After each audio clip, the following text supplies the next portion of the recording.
Hello everyone, welcome back to the video series of Navigating CASPA. We're going to be going over the second section today, which is the academic history. This section itself is short, but is one of the most important ones because it is where you have to order all your school transcripts and input the information in here. The first section is high schools attended. Let's click on that. Because this is my previous application, I have my high school already input, but there will be a button here prompting you to add a school, and this is basically how it would look like. You would put the school, the location, and the year that you graduated. Just going to save the school, and you have to confirm that you reviewed this information. And once that is done, there will be a check mark and it'll be a completion.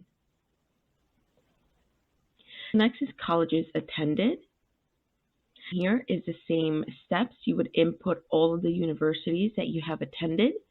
If we edit here, this is how it would look like. You would have to put in the type of degree, the year that you earned the degree, your major, or if you were a double major, if you have a minor, you would put that in, what term system the college used, and so on. Let's click see. Once you have reviewed that information, you're going to check that off as well.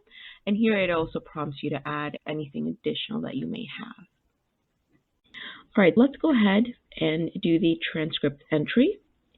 So here, after you've listed all the colleges, you will be prompted to order transcripts for each school. And there are several ways to do it. You could do it electronically or via mail. Most schools do accept it electronically, and there's two companies called Credential Solutions or Parchments that you would be able to order the transcripts from. So once you input that, there will be a prompt and it'll say order, and then you would follow the steps and contact your school, and then they will be sending it to CASPA. You will not get your official transcript. It goes right to CASPA. Here is actually putting in all your class information and grades in this section, but there is a service called the Professional Transcript Entry. I did use that myself personally. It saves you a lot of time because if you're a student going through this whole application cycle and you're working and you have so many classes to put in, it will take a lot of time. So by using that service, professionals at CASPA, once they have received your transcript, they will input all the information onto the system themselves, and you can always review it. So review and finalize my transcripts. This is where you'll be able to see what they input. If there's any errors, you can correct them, and then once you have been checking it out and seeing it's all good, you can finalize your transcript. So for example, I took a medical terminology class at the University of San Diego. If you were to do all the transcript entries yourself, you'd have to individually put in the course code, title, subject, the credits, and the grade. Then CASPA has its own system of converting your grade based on the credits to its own grade. That will be done itself. You don't do that. But again, it's also advertised here for the Professional Transcript Entry service. When I did it, I believe it was $75, but it was absolutely worth it.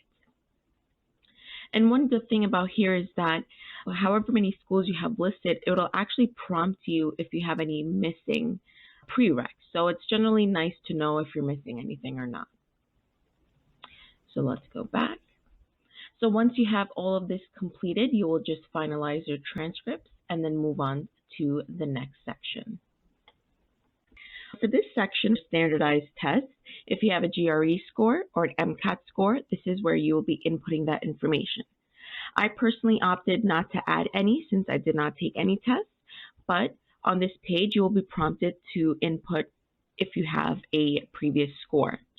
To add a score, you would just need to have on hand your test ID, your score, and the type of test, and you can add as many.